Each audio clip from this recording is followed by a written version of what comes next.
Hello, everyone. Greetings. This is Payman Lorenzo, your host for the Leaders Without podcast. Today, I have a very special guest, my good friend, Meghla. I don't know how I can describe her in one sentence because we could do an entire show just describing her. She's many things. She's most and foremost, she's a good friend, and then she's also the queen of sourcing from India, as well as the host of one of the biggest e-commerce and Amazon conferences in Asia and Hong Kong, Global Sources. And she's doing a lot of great things. That's what we're going to talk about. And most importantly, she is not only a friend but also a tremendous lady leader. Sorry, with a heart. And that's what we're going to cover most of today's podcast about. Meghla, my friend, welcome to the show. Thank you so much, Payman. That was such a lovely introduction. Thank you so much. Thank you for agreeing to be here. It's an honor to have you here because you're one of the person that I admire the most because you're doing a lot of good things for the community, for the e-commerce and community, and especially not only what you've been doing before with Global Sources, but especially now that you're opening a whole new world, a whole new universe to people, which is into the amazing, unlimited potential of what India has to offer. So that's going to be something we're going to talk about. But mostly, this is about you, about uh, about what cause you're mostly passionate about. So let's start first with people that don't know you. Who's Meghla? You can So start Meghla from is, wherever yeah. you want. Okay. Oh my God, that's such a tough question. You took me off guard over there. So I know. yeah, who who am I? Oh my gosh. Yeah. So I think I think that I am somebody who first of all I'm a mom. I really think that's the most important responsibility Absolutely. and role that I have as of now. So that's my mission and my why, my son.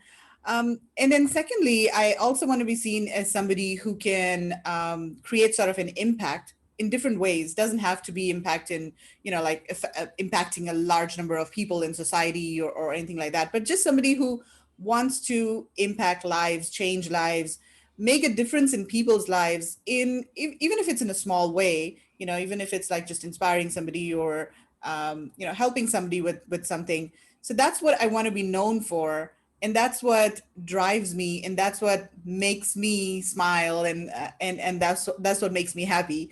That okay, I helped this person a little bit, and I provided this information to so and so person, and that helped him with his business. So I really feel a very contented and satisfied when I realized that, oh, okay, somebody found benefit, or somebody found something that I was doing useful. That's amazing. And that's going to be a recurring theme of this podcast. But before we jump into that, I want to ask you about something that's probably, I don't think you've ever been, I mean, I'm not going to say ever, but it's probably a question that you haven't been asked a lot, and I'm quite curious to know the answer personally, but also a lot of people will be interested in. So when we were kids, everybody asks us, so what do you want to do when you become when you grow up? So going back to when you were a kid, when your parents, your teachers, your friends, family were asking you, so Meghla, what do you want to do when you become older? What was your answer? I wanted to be an air hostess. Why?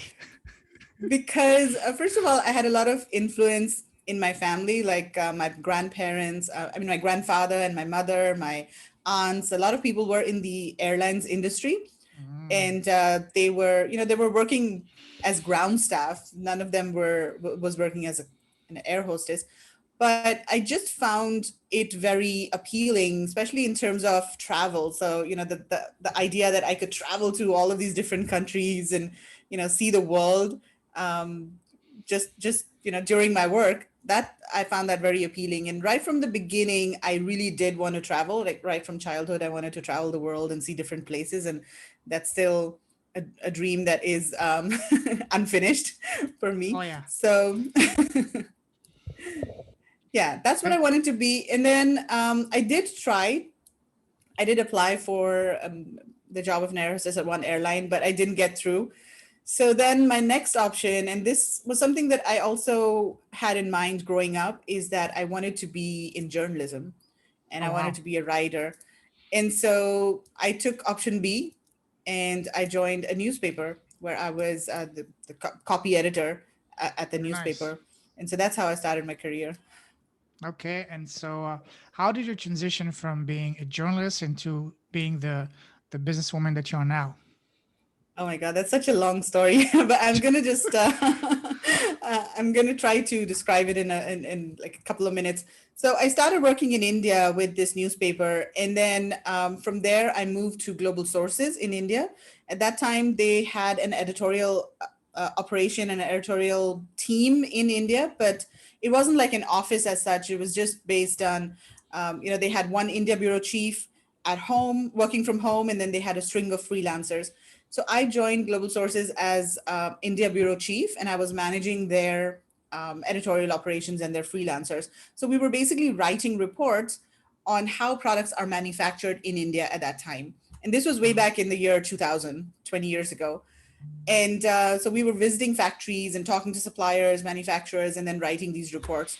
So there was about 10 freelancers all over the country, and I was managing, the freelancers. And Global Sources, actually, I don't know if people know, I mean, they're of course a B2B sourcing platform, but they also used to publish magazines. In fact, they still do, but the focus is more on online and exhibitions now. But at that time, their focus was on these catalogs and magazines. And then, we had like proper editorial cover stories for all of the magazines. And there was an editorial office in Manila in the Philippines. Wow. So very editorial focused at that time.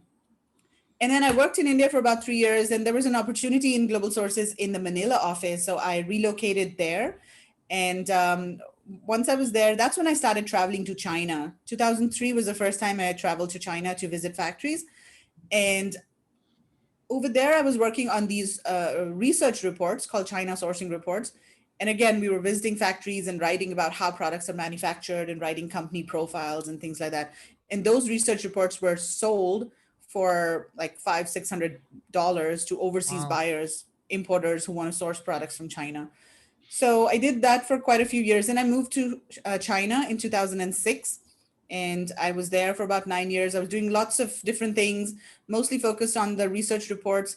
But then, social media and all of this and online sourcing sort of became very popular. And so my role sort of shifted to social media and more of content marketing. So I then set up a team for content marketing in Global Sources, and I was managing all of their social media accounts and everything. And at the same time, I was also working on different projects with suppliers, with buyers at Global Sources.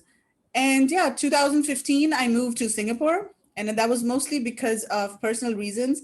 Global Sources had an office in Singapore at that time, and I asked to relocate because of my son's education, because my son Hmm. had started going to school and it was very difficult to to get a good education in China.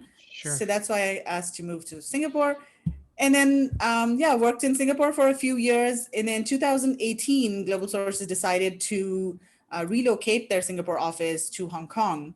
And so at that point, I was left with a choice. Should I continue my corporate career and look for another job, or should I start my own venture?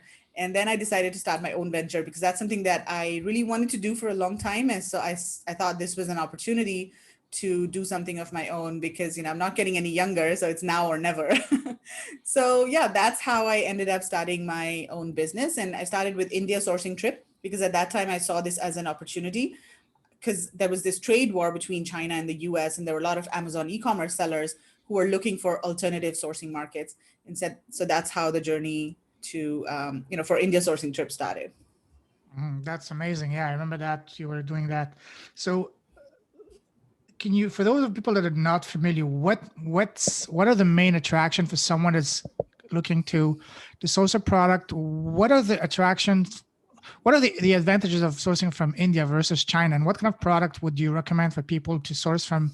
Give us a general overview. Of course, we're not going to get into the nitty and gritty because you covered that tremendously and extensively in your own Facebook page and as well as in your on your website. But just give us like the general overview of that. Yes. So first of all, China is of course the world's factory. China can produce anything and everything. And in China, they say it's not a matter of if it is produced or not, it's a matter of how much can it be produced for. Mhm. So, I feel that China is currently, it has a lot of advantages and benefits. However, at the same time, I feel that production costs are rising in China, and there are other issues because of which people are looking for alternative markets. And India is the number one, best alternative to China that there is as of now. And India, of course, does not manufacture all types of products. So there are certain categories that India is better in.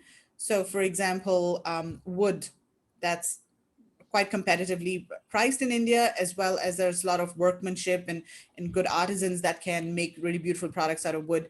Then another category is metal.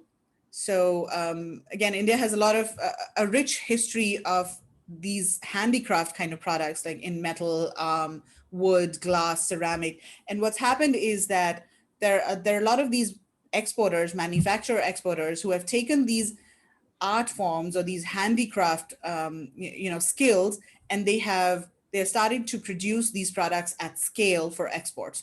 So it's sort of a combination of the local skills that are available from these artisans, and then the expertise of the manufacturers and the exporters who understand what are the design requirements and the product quality requirements of overseas markets. And so they work with these artisans to produce products for the overseas market. So that's one category that's quite popular, and a lot of Amazon sellers are finding really good success with these categories: handmade, wooden and metal kind of products. And then the other big category from India is cotton. So India's the first or second largest manufacturer or producer of cotton in the world. Some years it's Wow. first, some years it's second. I think last year it was number one.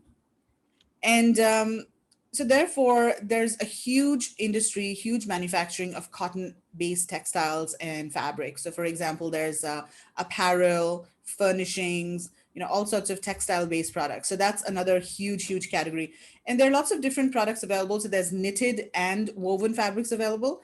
And for knitted fabrics, there are things like socks and t-shirts and all of those things. And then another big advantage that India has for these fabrics is that there's a lot of local and very indigenous styles of producing fabric. So in terms of the weaving, or in terms of the embellishments that are used, for example, there's hand embroidery, there's different types of embroidery. In fact, if you look, I actually have an ebook where I talk about sourcing from India, and there's a map in that ebook that has all of the different fabrics that are actually produced in India. And so that's another big advantage. There's this huge variety of fabrics that people can source from India. Another big category, an emerging category from India, is eco-friendly products. So Yes. there's a lot of focus on things like plant-based leathers or materials, like cactus leather and all of those things.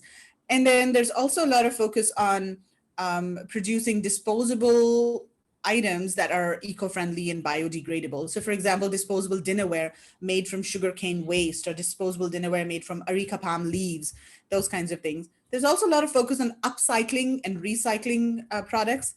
So yeah, eco-friendly products is another good category to consider. And there are other things like genuine leather.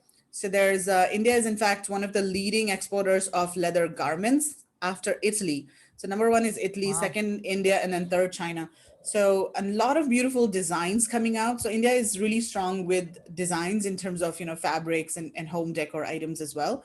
So yeah, those are some of the categories that I think people can consider. In terms of advantages, I would say one advantage specifically for Amazon e-commerce sellers is that, of course, you can find a lot of unique products that are not found in China. So that will help you differentiate from everybody else. While everybody else is zigging, you can zag. Okay. And that's one of the ways to differentiate your products. And then another thing is that many of the suppliers in India, they actually accept smaller MOQs. And that's really good if you're just starting out or if you have a small budget, because in China, usually, products are mass produced. And so their MOQs are pretty high. So that's something else. And then communication can be easier in India Big because a time. lot of the suppliers, yeah. So suppliers speak in English, and you can have Zoom calls with them, and you feel that, it's easier to get your ideas across to them. Absolutely. I mean, you said it all, and I will just quickly chip in my own experience. I lived in China for 4 years. I've been to countless factories, and all the number one struggle each time was communication, even with an actual translator, because a lot can be lost in translation. But I'm currently developing a product with a very exciting company in India that specializes in vegan leathers. And the difference between dealing with them versus dealing with Chinese is that night and day with the Chinese. Everything was done on WeChat and on I write in English and they write in Chinese and translate and all that. It would something a very simple conversation would take like drag on for 2 3 weeks. Whereas with them, we just hop on a quick Zoom call and talk just free. Like they speak perfect English. Like there's absolutely zero language barrier. And they've been very helpful. Very. I mean, my experience so far has been absolutely nothing short of amazing, and I'm super excited for my project. I'm going to be running a crowdfunding. I'm blessed with that, and I can't thank you enough, Meghla, because you play a big role in that. I would say a good chunk of that of my success will be due to you because you were the one that opened my eyes to India and connected me with the right partner. Because as you know it, finding the right factory, the right partner is half of the battle in making a good product and having a successful product, because you can spend and waste a lot of time just going from factory to factory and wasting money and having a miscommunication. But here, because there's no communication barrier, and not only that, another thing that I love about what you're doing is that you invite suppliers on your show. You pre-vet them. They do a presentation, and this way we dealing directly with reliable, trustworthy suppliers, as opposed to just shooting in the dark, going on Alibaba and not sure whether they can be actually trusted or not. So that's another tremendous service you're doing, Meghla. You're a gift from God, seriously, and I mean it. So yeah, so again, my experience has been nothing short of amazing when it comes to working with a firm in India. And even one of our students from our Amazon Academy, her Sandra, she was looking for suppliers. She has an idea for a leather product. She made a quick post on your group. She had one suggestion right away, and then I referred her to the same company I'm dealing with, and she was able to get on a call with them right away, talk with them. She was absolutely blown away because before that she spent like at least a month just going from supply to supply on Alibaba and not going anywhere because of a language barrier. But there now she's already in the process of having her product already made by the factory in India. So things were just going like this. So that's a personal first-hand experience of dealing with India versus China. And as I said, I lived in China for 4 years. I went to countless factories, so I know what to deal with when it comes to the Chinese factory. Not saying the Chinese are not able to, but the communication barrier can be a major hurdle, especially for someone starting you or someone that just wants to get things done right the first time. So that's a major, major, major advantage of India. And plus, as you said, in India you have a lot of option when it comes to new designs, unique, because they use, as opposed to, from what I remember from the webinar you did for us last summer, in China they mass produce using artificial materials. In India they hand make using natural materials, and because it's handmade, MOQs are quite low, and they're very and not only that, but because it's handmade by actual people, that can also be part of a beautiful branding. You can build a nice branding story around it. You can, and that's one of the things I'm going to be doing with my own company I'm dealing with in India.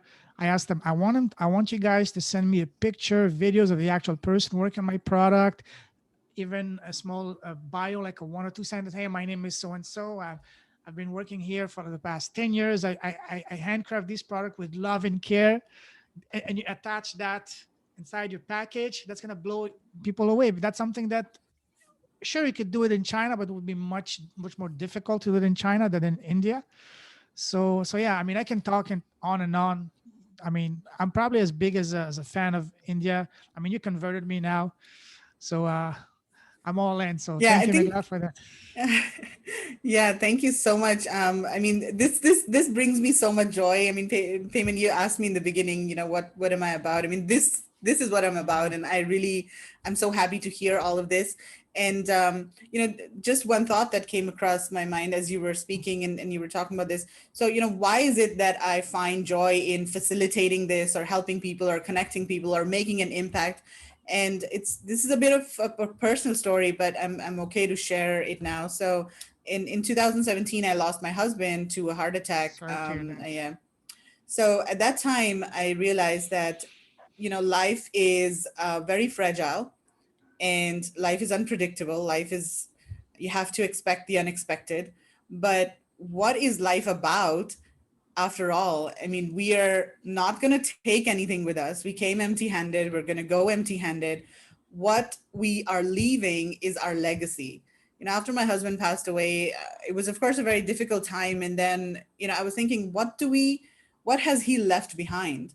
He has left behind his legacy and how he has impacted people, and how he has, the positive things that he has done in his life. It's not about how much money he made or what kind of cars he drove. That's not what people are going to remember. It's the legacy.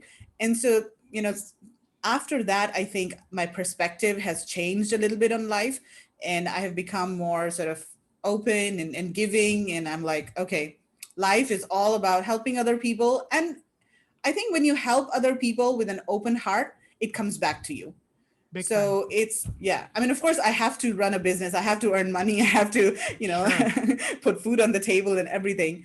But at the same time, I feel that it's more important to leave a legacy than have a big, bank account.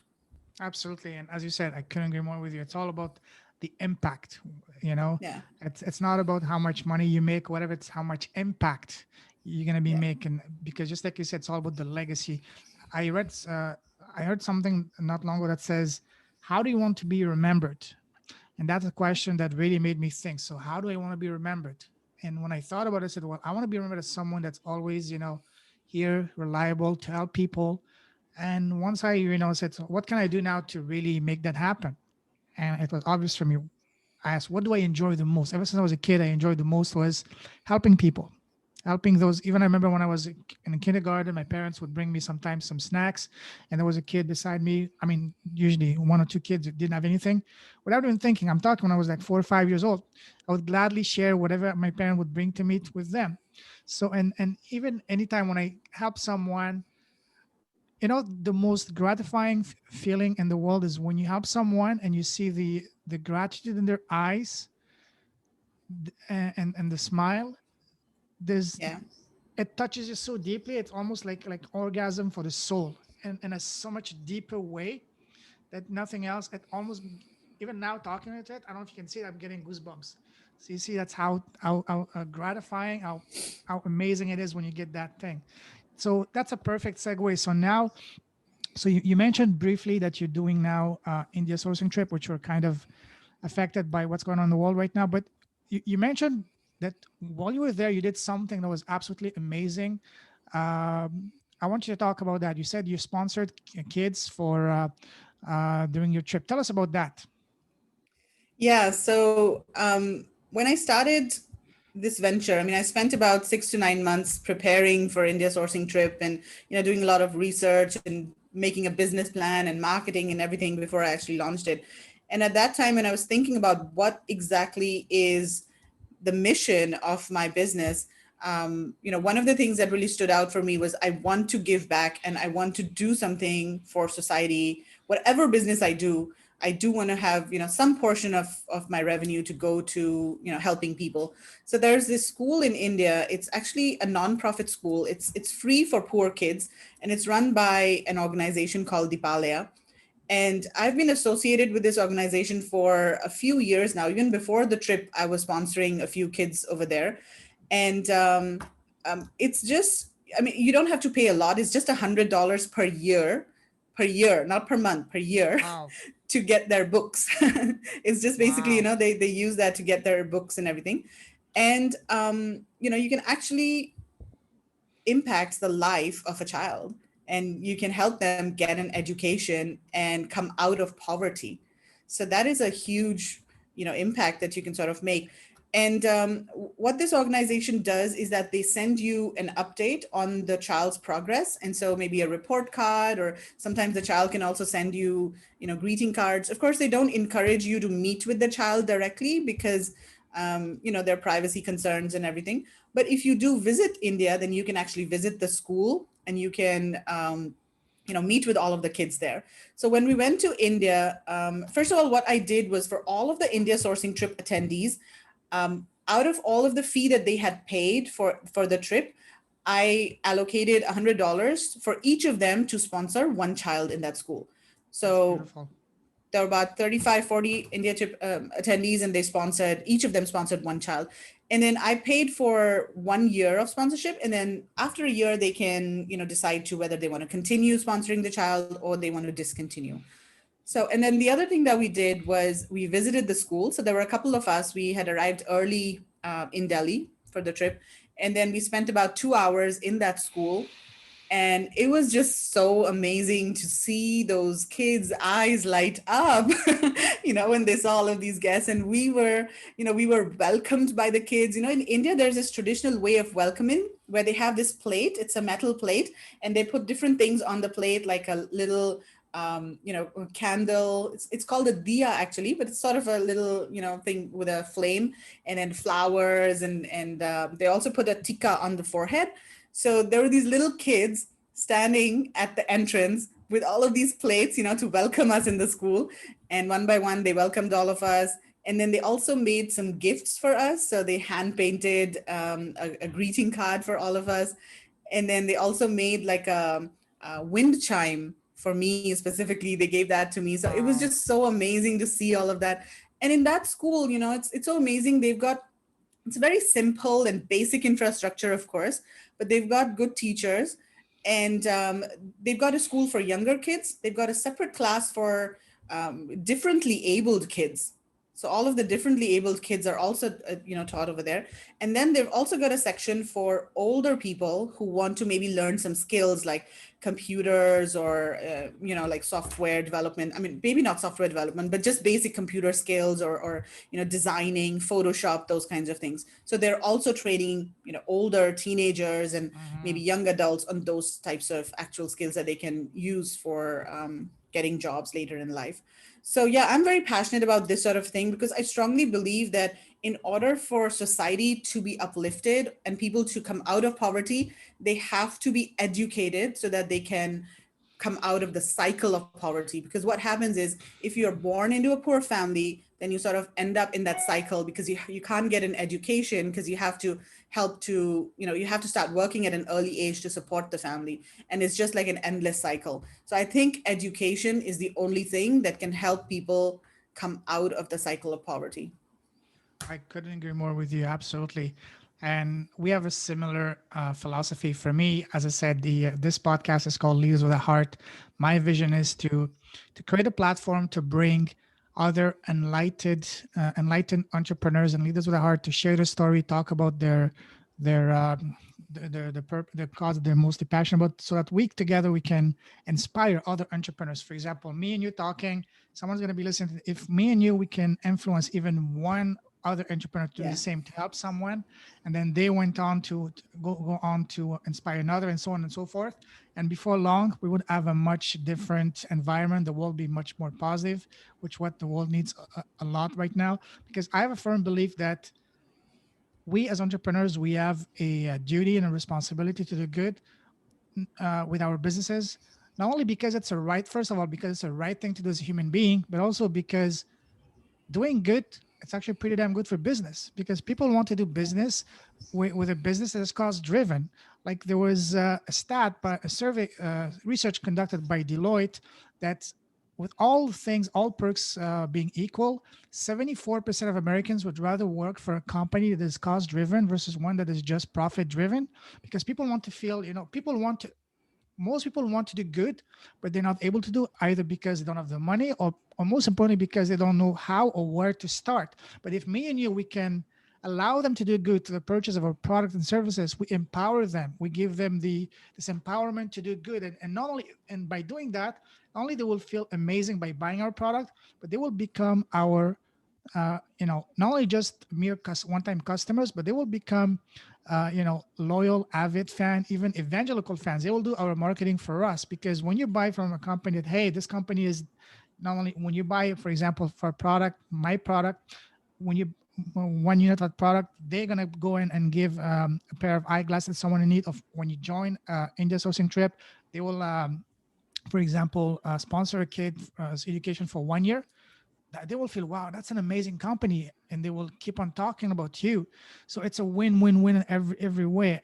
and that's the only way to go as far as I'm concerned. And I'm surprised that not many other businesses do not do that, and that represents a tremendous opportunity for us because, as you know it, and even that was part of our Amazon Academy. It's all about differentiation, multiple layers of differentiation. One way to differentiate, as you said yourself, is to source from where others are not sourcing, from India. Another way would be to add a cost to your product, to your business.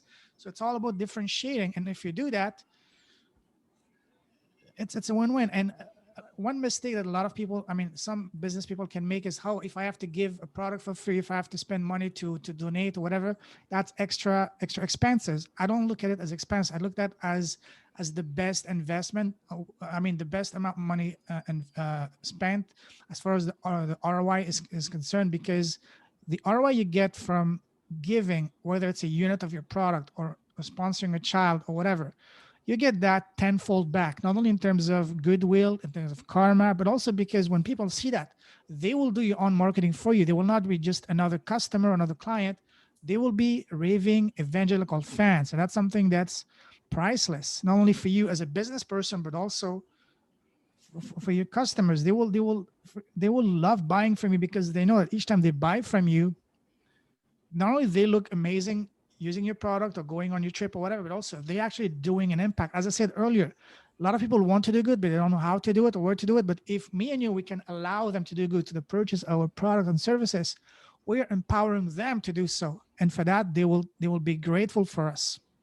So that's my philosophy in a nutshell. Again, I'm super passionate about that. I can talk for hours about that. So I'm gonna shut up because once I'm going, you cannot stop me. So Yeah, but you're absolutely right, and I totally agree with you 100%. I mean, do business and do good, right? That's what I think. I mean, that's what my motto is, and I think a lot of other entrepreneurs should do that as well. I strongly believe in karma as well. So what goes around comes around. So yeah. that's my motto as well. My motto for my product, I told you earlier, I'm not gonna reveal it here, but I'm gonna reveal it in the next few days. Is look fabulous and feel fantastic. Look fabulous with the product. I'm gonna send it to you the pictures after.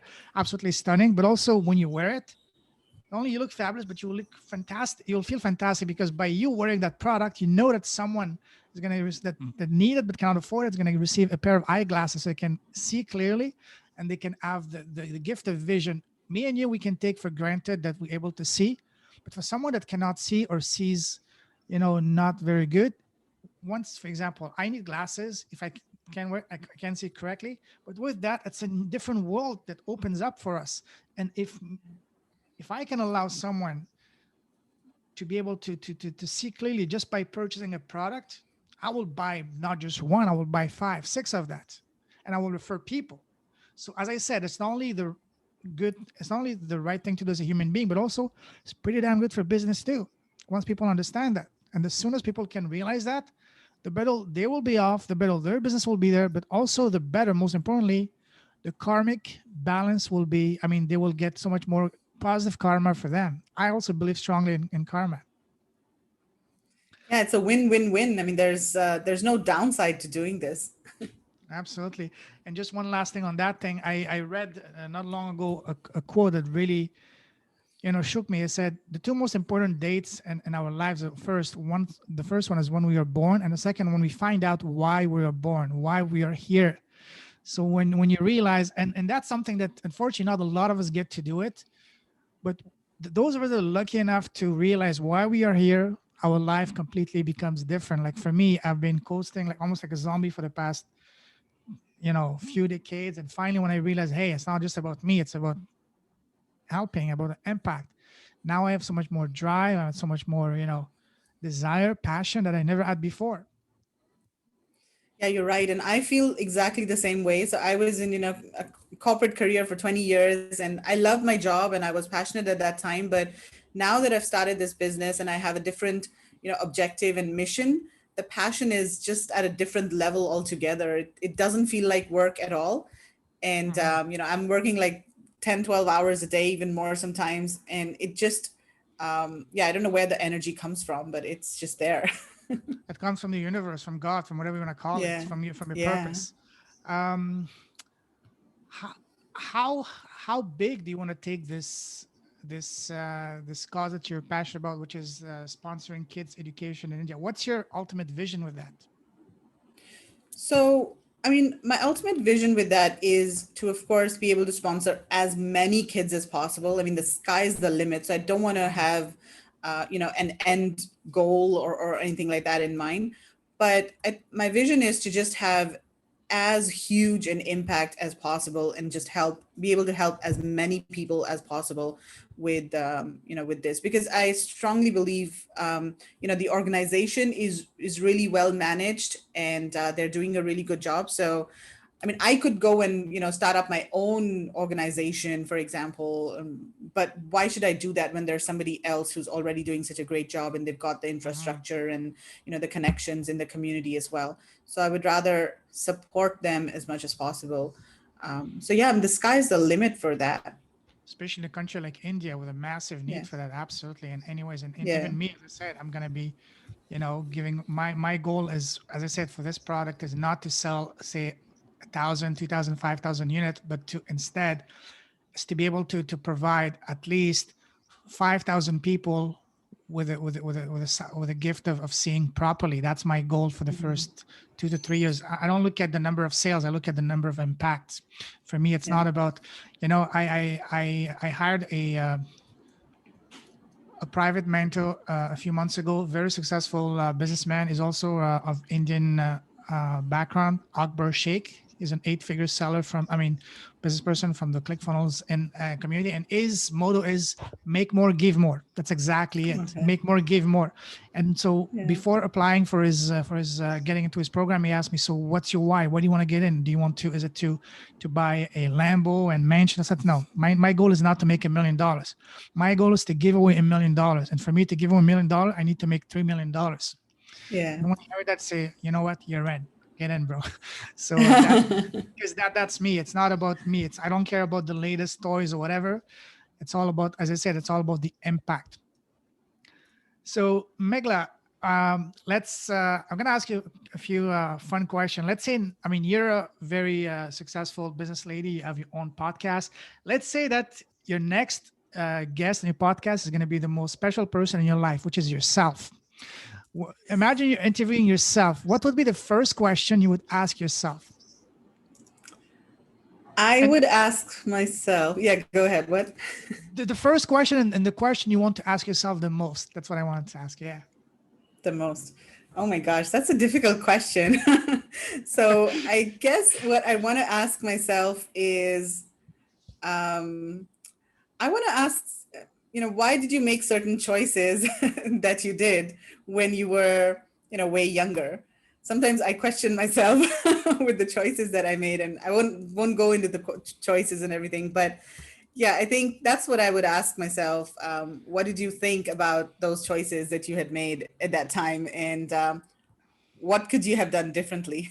And that's a perfect segue. I mean, you just read my mind. And my next question, is, let's say you're lucky enough to have a time travel machine.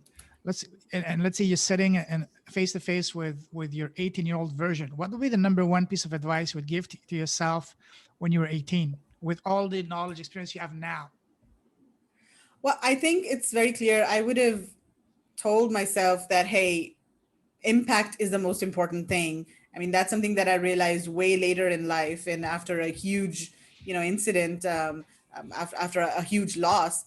But I would, I Mhm. think, tell myself at that time that everything else will fall in place, but just follow your passion, follow the impact, and make sure that you are, helping as many people. And that's where the real, I think that's what's, the meaning of life is that's how you can find the meaning of life for yourself, um, by really creating an impact and Mhm.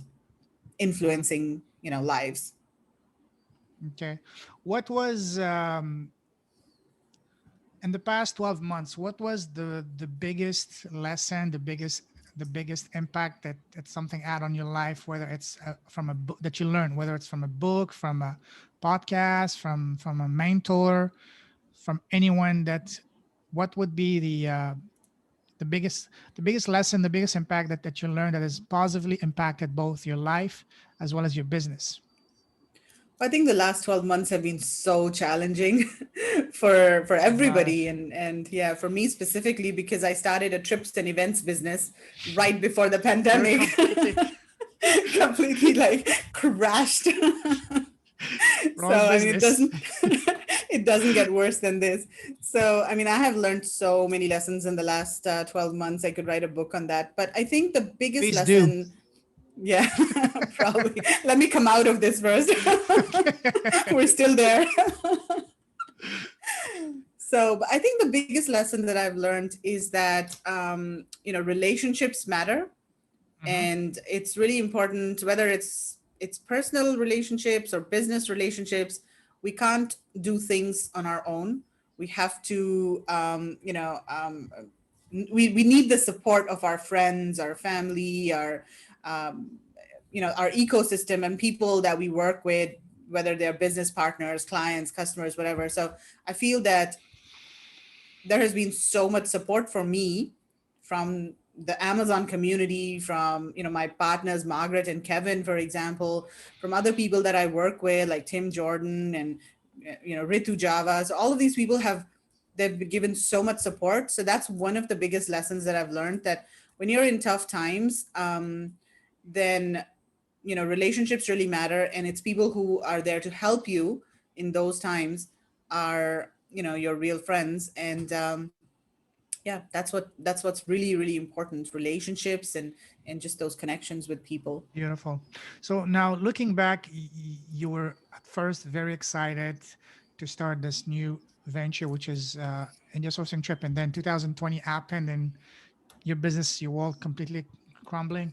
What kept you going despite all of this when it was so easy for you? So forget that I'm in the wrong. With all the business in the world, I chose the only one that I should not have chosen. I mean, what did I do to be cursed like that? So what made you go despite all of that? What kept you going? Yeah, it was super difficult, payment. I mean, I won't. I'll say it really. I haven't really talked about this publicly, but it was very, very difficult, especially the beginning of 2020.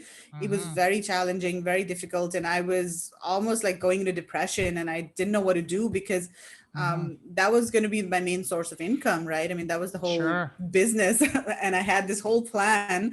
I had grand plans, payment. So I was going to host a conference in Singapore. I was going to do other sourcing trips. I was going to do not only sourcing trips to the trade fairs, but also like factory visits and all those things. So I had big plans, and it was all around events and bringing people together. But yeah, so what really kept me going was, first of all, always remembering my why, which is my Mm-hmm. son. And of course, for me, I don't have another choice because I am a single parent and he depends on me. And I have to keep moving and keep, doing things differently for his sake, because I have to give him a good life. So giving up is not an option. So I think that's what really drove me. Just I kept reminding myself of my why, that hey, I need to take care of myself, I need to do things better, I need to figure out a way to make this work. If option A doesn't work, I have to go to option B. If option B doesn't work, then C, D, E, F. That's why there are 26 letters in the alphabet. So yeah, I think, but that's what really kept me going, my why, which is my son. Mm-hmm. Yeah, oh, that's a very powerful one. And speaking of your son, do you see him going into your steps into the same business as you, or are you going to let him, give him complete carte blanche to do whatever he wants? And Yeah, I mean, I'm going to let him do whatever he wants, but I Mhm. have involved him in the business, and just to sort of make him think outside the box and be a little creative. So I've given him the title of Chief Idea Officer in the company. Beautiful. And I've also created little business cards for him with his Wow. name and his title. And in fact, right before the pandemic, one of the things that we did was we went to an exhibition in London and we exhibited there for India sourcing trip. And he Wow. came with me, and he was at the stall. It was a 2-day exhibition, and he was at the stall and he was talking to people as well. And he was helping me with things Very good. related to the business. So yeah. I mean, that's the best thing when you're building a business that you're passionate about, but also with the people that you care most about. There's nothing better in the world, you know. It's the Yeah. most amazing feeling. That's wonderful. We could keep going for ages, but uh, we're gonna wrap it up because you're busy and I'm also things that are here. But anyways, so if someone wants to, if people want to reach out to you, Meghla, what's the best way to do so? So the best way, first of all, to learn more about what I'm doing and sourcing from India is to join our Facebook group. So you can search for sourcing from India, Amazon FBA private label. Join the group. There are lots of resources there, lots of webinars. There's an ebook that you'll also be sent once you join. And if people want to reach out to me, then they can message me on Messenger. I think that's the easiest way. I'm pretty quick to Okay. respond to messages and emails. I'll link up to both of them in the show notes. So, okay. And for someone who wants, let's say someone is in a business and would like not as fulfilled as they could be, what tip would you give to them in order to for them to find more meaning in their business, to transition the business from purely profit driven to more a cause impact driven? What tip or advice would you give to someone to feel more fulfilled, more alive in their business, and to make the business more much bigger than themselves and much more enjoyable? And what I would say is do a bit of soul searching and ask yourself, what are you really passionate about in terms Uh-huh. of creating an impact?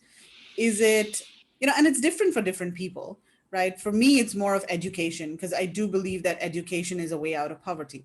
Maybe somebody in the US, they may have some other cause. For example, maybe a loved one was affected by cancer or something else, and they want to contribute and help other people Uh-huh. in a similar situation. So it's really different for different people, but I think once you do a bit of soul searching and try to figure out what is it that you really really really care about in the world, and then try to help with that cause in any way that's possible. That's well said. It's all about finding what's important to you personally. Yes, definitely. Yeah. Thank you very much, Magla, for your time. It's been an immense pleasure as always talking to you. You're not only you're an amazing business lady, you're a great friend, but also most importantly, you're a true leader with a heart, with a beautiful heart. So with this, I salute you. We salute you and wish you the best of luck. And we'll catch up with you in a few months. Thank you very Yeah, much, thank you. Megla. Yeah, thank you so much, Payman, for inviting me. And over the last, we've met a couple of times in Hong Kong, of course, but we haven't really gotten to, talk to each other and get to know each other. But over the last couple of months, I feel I've gotten to know you a little bit more, and there are a lot of things that, similar things that drive us. So I can't Mhm. wait to meet you again, and hopefully we'll meet in India the next time at Absolutely. India sourcing trip. And because I'm building this beautiful project in India, we'll be in touch a lot together, and we'll be talking a lot. So I'm looking forward to maybe even bringing you next time together with a lady from the firm I'm working in India together. So Awesome. we'll see that. So, and especially once I get closer to the launch, we'll definitely do something together, maybe with your community and all that, because it's all about not only helping make an impact, but also bringing a piece of Indian culture and tradition to the world. So that's what it's all Yeah, about. So, all right, Megla, absolutely. thank you very much. Yeah. Have a great one. Take Thanks, care. Payman. Talk to Bye. you later. Cheers.